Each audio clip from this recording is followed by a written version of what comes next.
Elias Pöyry.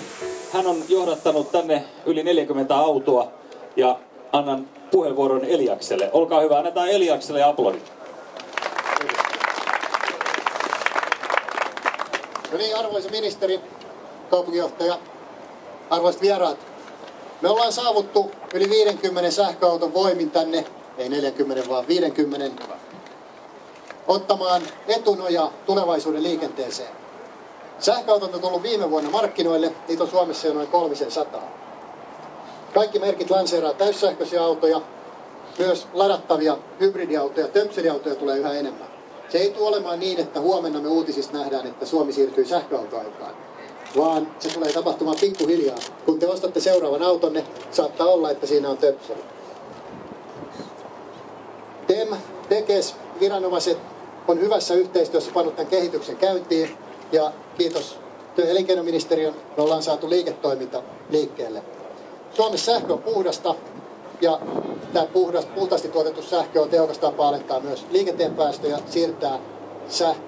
siirtää liikenne sitä kautta päästökaupan piiriin. Me tavoitellaan Suomessa tästä asiasta uutta vientiklusteria ja se tietysti sekä vähentää öljyriippuvuutta että toisaalta mahdollistaa sitten suomalaisen bisneksen. Mä toivon, että te, ministeri Vapaavuori, olette myöskin omalta osaltanne ja oman ministeriönne puolesta tätä viemässä eteenpäin. Tähän varmasti teillä löytyy keinoja.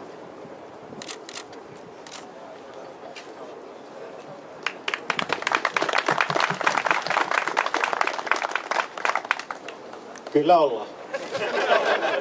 Hyvä sähköautoileva Suomi ja ilmeisesti Suomen kuuluisin sähköautoilija, herra Espoon kaupunginjohtaja ja ennen kaikkea hyvät edelläkävijät.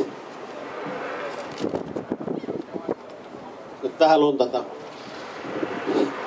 Mä olen useassa otteessa todennut, että talous on pitkälti psykologiaa. Tällä mä tarkoitan muun muassa sitä, että hyvät jutut lisäävät hyviä juttuja.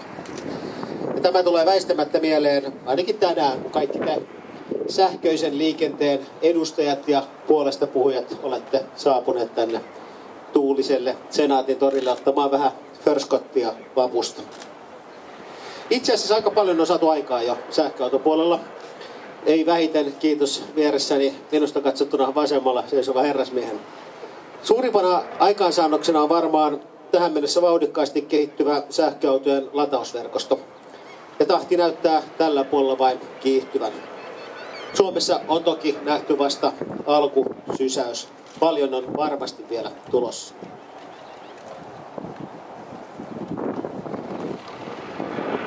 Nyt vaan pitäisi saada niitä autoja nauttimaan näistä palveluista. Globaalisti johtavat eurooppalaiset valmistajat ovat arvioineet, että peräti 95% tulevaisuuden ajoneuvokannasta pohjautuu tavalla tai toisella sähköteknologiaan. Voitaneen puhua tulevaisuuden megatrendistä, joka varmasti saavuttaa pikkuhiljaa myös Suomen, toivottavasti mieluummin ennemmin kuin myöhemmin. Sähköautot ovat tämän vuoksi ja ennen kaikkea tämän vuoksi paljon enemmän kuin pelkkää liikennepolitiikkaa.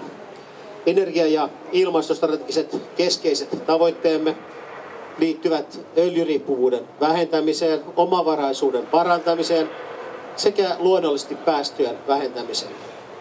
Tulevaisuudessa mittavalla sähköautokannalla on myös oma roolinsa huoltovarmuudessa varavoimalähteenä.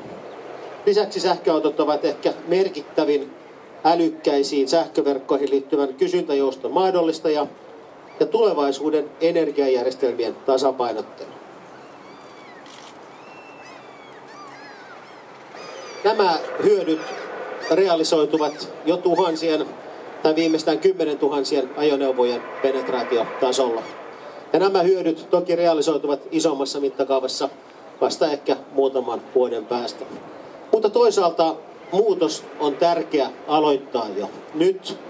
Edelläkävijyyttä tarvitaan. Tarvitaan aina joku, joka kulkee edellä, jotta massat osaavat kulkea oikealla tavalla perässä. Usein sähköautojen hankinnan houkuttelevuutta haluttaisiin lisätä valtion rahakannusteilla. Rahakannusteet ovat toki monen eri alan tavoite, Itse asiassa semmoista alaa ei taida ollakaan, joka ei sitä havittelisi. Mutta toki sähköautoilun puolelle on jo paukkuja laitettukin. Esimerkiksi TEMin ja Tekesin tuella on rakennettu yli 100 miljoonan euron sähköisen liikenteen kehittämisen EVE-hankekokonaisuus, jonka avulla pyritään luomaan Suomeen sähköisen liikenteen perusinfra ja toimialan käynnistävä alkusysäys. Tämä mahdollistaa sähköajoneuvojen käytön normaalisti liikenteessä pääkaupunkiseudulla ja suurimmissa kaupungeissa. Mutta luovuutta on aina soveliasta viljellä. Maailmalla sähköautoille on annettu erilaisia etuja. Yksi lisäporkkana on esimerkiksi se, että ne voivat hyödyntää bussikaistoja joukkoliikenteen seassa. Kannusteita voidaan pohtia monelta muutakin kannalta. Ja olen ihan varma, että kun tämäkin tilaisuus ajoittuu tähän vapun viereen ja kun seuraava puhuja on tunnettu teekkari, niin tässä vapun aikana keksitään varmasti monta luovaa tapaa edustaa ja edistää sähköautoilua myös sellaisilla tavoilla, jotka eivät suoraan mene valtion budjetista.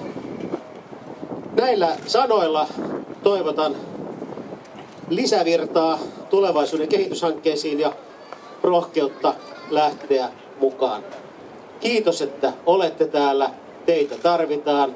Joidenkin vuosien päästä teitä muistetaan siitä, että te olitte ne, jotka näyttivät suuntaa koko Suomelle.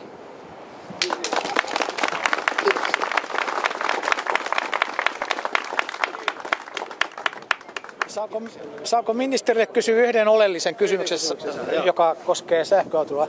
Miksi sähköautoille on määrätty dieselvero? En tiedä. On oikea vastaus. Se on todella, omituista. En mä ole tähän verotukseen niin syvällisesti perehtynyt, että sä osaat varmaan sanoa miksi. Joo, se on ehkä jäänyt siitä, että käyttövoimavero on tosiaan sähköautoilla. Ja sitten